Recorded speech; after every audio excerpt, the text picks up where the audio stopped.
Hello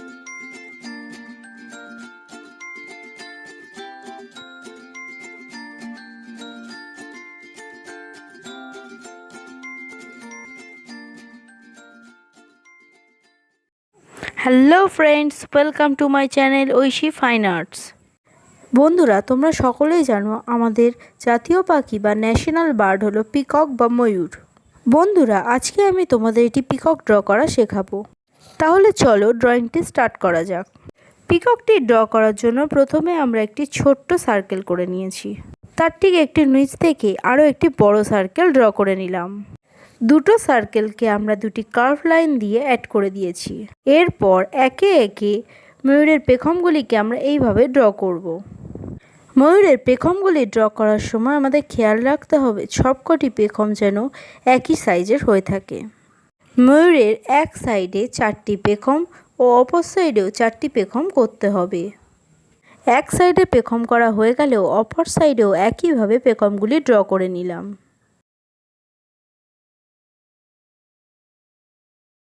পেখমগুলি draw করা হয়ে গেলে পেখমের উপরে এইভাবে ডিজাইন করে দেব।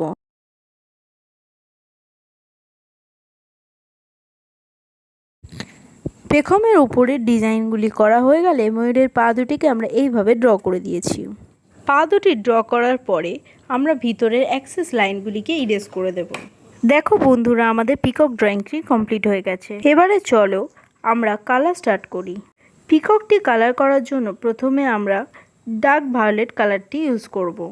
ডার্ক ভায়োলেট কালার দিয়ে প্রথমে ময়ূরের বডিটিকে কালার করে নিয়েছি।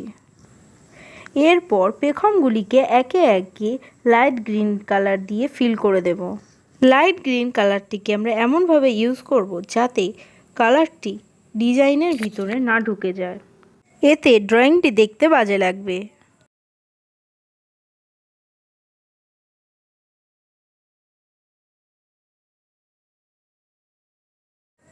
ময়ূরের পেখমগুলি কালার করা হয়ে গেলে পাগুলিকে কালার করার জন্য আমরা অকার ইয়েলো কালারটি ইউজ করেছি।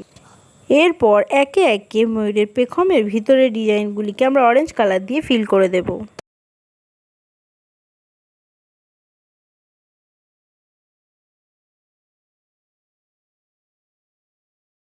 অরেঞ্জ কালার দিয়ে ফিল করার পরে বাকি ফাঁকা অংশটিতে আমরা স্কাই ব্লু কালার দিয়ে ভালোভাবে ফিল করে দেব। ময়ূরটি কালার করা হয়ে গেলে ভালোভাবে হাইলাইট করার জন্য এটিকে যে কোনো বর্ডার পেন্সিল দিয়ে তোমরা বর্ডার করে দিতে পারো। বন্ধুরা, ভিডিওটি ভালো লাগলে লাইক এবং শেয়ার করে দেবে। আরও নতুন নতুন আপডেট ভিডিও পেতে চ্যানেলটিকে সাবস্ক্রাইব করে পাশে থাকা বেল আইকনটি প্রেস করে দিও।